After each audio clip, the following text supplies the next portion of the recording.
Okay, so we'll be doing this node voltage problem here. We're going to completely solve the circuit and find an expression for Ix. So let's get right into it. The first thing that you have to do is highlight all the extraordinary nodes. In the interest of time, I've gone ahead and already done that. And I've also given them names. Now, the first thing you do in a node voltage problem after highlighting the nodes is to pick your reference node or your grounded node. And the way you pick it is to find the node with the most connections. And that is going to be this light blue node over here, right? So we're going to go ahead and ground that. Now, an important tip when you do this is that you wouldn't want to accidentally put your ground here and cover up that positive terminal over there. You don't really know what that's going to just yet, right? So make sure that when you do this, that you don't cover any important information that you might need. Right, and with these pluses and minuses, sometimes it just helps to circle them so that you can see them and you make sure that you don't forget about them. Okay, great. So now let's go ahead and get started. We'll start with VA. And remember, when we do node voltage, we're always working with the currents leaving the node. Very important. So with that now taken care of, we can see that IS1 is going out of the node. So we can say IS1 plus, now let's go to the right, which is going to go over R3 to ground, and ground is 0, right, over R3. Okay, great. And then what we notice is that we have a source, VS2, and a resistor touching ground. And these are in series. So when you have something in series, you could rearrange it, right? So for example, if VS2 was behind R8, that would be equivalent. That would be equivalent. And so when we do this, we see that VS2 would be touching ground. And that means that the ordinary node in between them would be at 12 volts. Very important. When you have a source touching ground, the node immediately after the source is going to be equal to that source voltage. Okay, so this is going to leave us with VA minus VS2 over R8. Okay, and the sum of all the currents leaving a node is always going to equal 0. Okay, for all of our node voltage equations. Next, let's do VB. And for VB, we can use a slightly important trick. We see that VB is touching a source.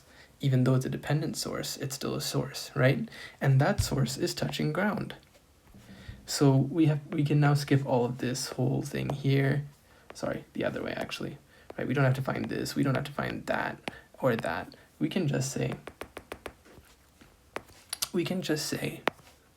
that VB is equal to VS1, which is equal to 25 VY. Good. And we can see that VY is over here. And we will return to this a little later. Or actually, we can keep going, right? Because what we notice is that VY, the positive terminal of VY touches ground, the negative terminal touches VF. So this VY is actually equal to negative VF. So VB is equal to negative 25 VF. Great. So now let's keep going. We did VB and we did VA. Okay, great. Now let's skip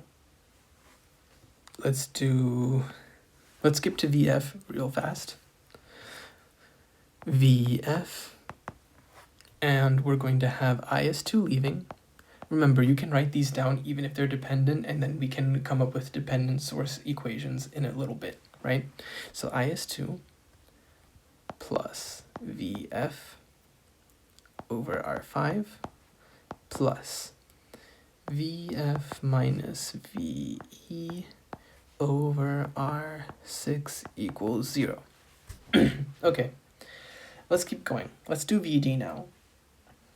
And what you immediately notice, and this is a useful trick to keep in mind, check for sources that aren't connected to ground, right? Right here. So just take a quick look when you come to a node. Let's say that you want to do VD. Just quickly check what's this. Okay, that's a resistor, that's a resistor. Oh, this is a source. So when you come across a source that's touching another node, then we have what's called a supernode. We have what's called a supernode. Now, supernodes need a constraint equation. And we can just go ahead and treat the whole thing as one big node, okay? We can still use the labels VD and VE, but we're gonna add a constraint equation with that. So let's quickly do that over here. VD is going over R4 to ground, plus VD minus VB. I'm gonna speed through this part a little bit. R2 plus V minus VF over plus VE minus VB over R7, 1, 2, 3, 4. Okay, good. Equals 0. Okay, and so now we need our constraint equation. So what we notice is that VD is over here, right? And that is equal to VE, right, plus 5.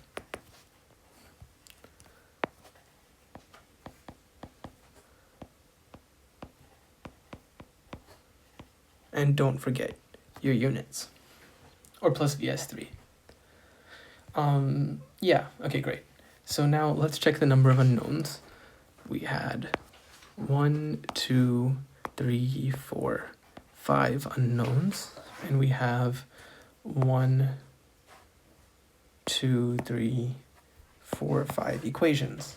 Good, but we need to find the expression for Ix. If we look at this, Ix is going this way, and we also have a current going this way, and we could find the current going this way, but right, this one is a little bit trickier.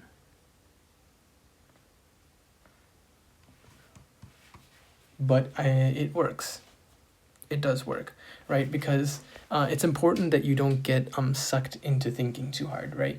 Because this current, right, if I think of this blue node and I look at all these extra currents, well, I don't need to actually consider that because all of those are equal to Ix plus everything else. So in the end, it actually works out. We can just treat this as a junction instead of a node, right? It's possible to do a KCL at this junction.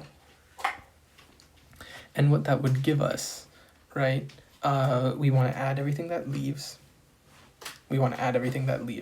So we would come here and then we would say, we 0 minus, right, minus 12 plus VA, right, or the VS2, right, we could actually take the nodal expression and multiply by -1. And that's going to give us, that is going to end up giving us this 0 plus VS2 minus VA over R8. Okay, next one. 0 minus VF over R5, right?